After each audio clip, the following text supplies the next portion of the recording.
21। स्पृश्यों को अस्पृश्यों के बजाय स्पृश्यों को उपदेश देना चाहिए। निवृत्तिनाथ की यात्रा के लिए श्री क्षेत्र त्रयंबकेश्वर में अस्पृश्य लोगों का बड़ा मेला लगता है। उसका फायदा लेकर लोक जागृति करने के इरादे से वहीं एक सभा का आयोजन करने के उद्देश्य से विज्ञापन बनाए गए थे। उसके अनुसार यात्रा के दिन यानी बुधवार दिनांक 18 जनवरी 1928 के दिन सभा बुलाई गई थी। सभा का अध्यक्ष स्थान डॉक्टर बाबा साहेब अम्बेडकर को दिया गया था। सभा में महिलाओं और पुरुषों का बड़ा जमावड़ा उपस्थित था। महिलाओं की उपस्थिति अधिक थी। सभा में मुख्य रूप से त्रयंबकेश्वर में श्री चोखोबा का मंदिर बनाया जाए अथवा नहीं, यही एक महत्वपूर्ण सवाल था। इसके बावजूद डॉक्टर अंबेडकर ने अपने भाषण में अस्पृश्य वर्ग के सभी सवालों का विस्तार से हर पहलू पर प्रकाश डालते हुए विवेचन किया और बताया कि श्री चोखोबा का मंदिर बनाने के बजाय चोखोबा द्वारा शुरू किए गए अस्पृश्यता निवारण के कार्य को पूरा करने के लिए हमेशा कोशिश करना यही चोखोबा राय का असल स्मारक होगा। उन्होंने सुझाव दिया कि अगर आप यह कार्य करना चाहते हैं और बहिष्कृत भारत पत्रिका खत्म न हो, ऐसी आपकी अगर मंशा है, तो हमारे द्वारा शुरू किए गए बहिष्कृत भारत फंड में सब मदद करें। उसके बाद श्री भावराव गायकवाड़, रा भालेराव, पुंजाजी नवसाजी जाधव आदि सज्जनों के भाषण हुए। इस सब का इतना अधिक असर हुआ कि उसी जगह 203 रुपयों की रकम इकट्ठा हुई।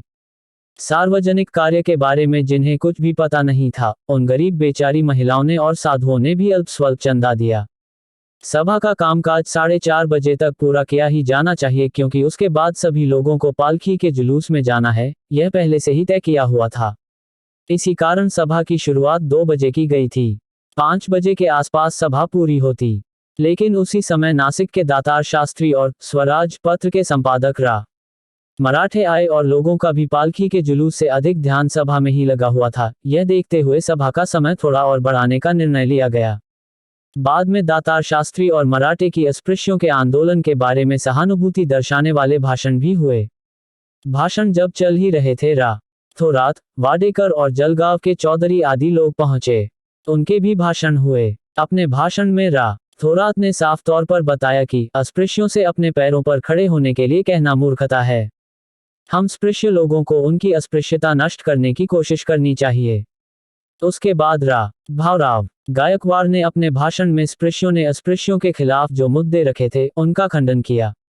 उसके बाद डॉक्टर अंबेडकर ने इन सब बातों को समेटकर कार्यक्रम का सम्मान करते हुए कहा कि आप अगर हमारे लोगों के बारे में सहानुभूति रखते हैं तो आप हमारे लोगों की सभा में आकर भाषण देने के बजाय स्पृश्य लोगों की सभा लेकर उस सभा में हमारे प्रति सहानुभूति निर्माण करने की कोशिश करें तो अधिक बेहतर रहेगा। मराठा लोगों से भी उन्होंने कहा कि आप शहर में सभा लेने के बजाय गांव में सभा बुलाए, क्योंकि जैसे आपने कुलाबा जिले का हाल देखा है, उसी तरह गांवों के मराठे लोगों की स्थिति भी बिल्कुल उजड़ों की तरह है। उन्हें कुछ सिखाने की कोशिश आपको करनी चाहिए। इस प्रकार का भाषण होने के बाद सभा का कामकाज पूरा किया गया और सभा बड़े आनंद के साथ संपन्न हुई। ऐसे में स्वराज्य पत्रिका के संपादक ने डॉक्टर अंबेडकर के भाषण का विपरीत अर्थ निकालकर उस पर टीका टिप्पणी की। उन्होंने जो भी कुछ लिखा उसे पढ़ने के बाद उस सभा में उपस्थित हर किसी को यकीन होगा कि स्वराज्य पत्रिका का संपादक एक नीच प्रवृत्ति का इंसान है। इस विषय में और अधिक लिखने की जरूरत नहीं है।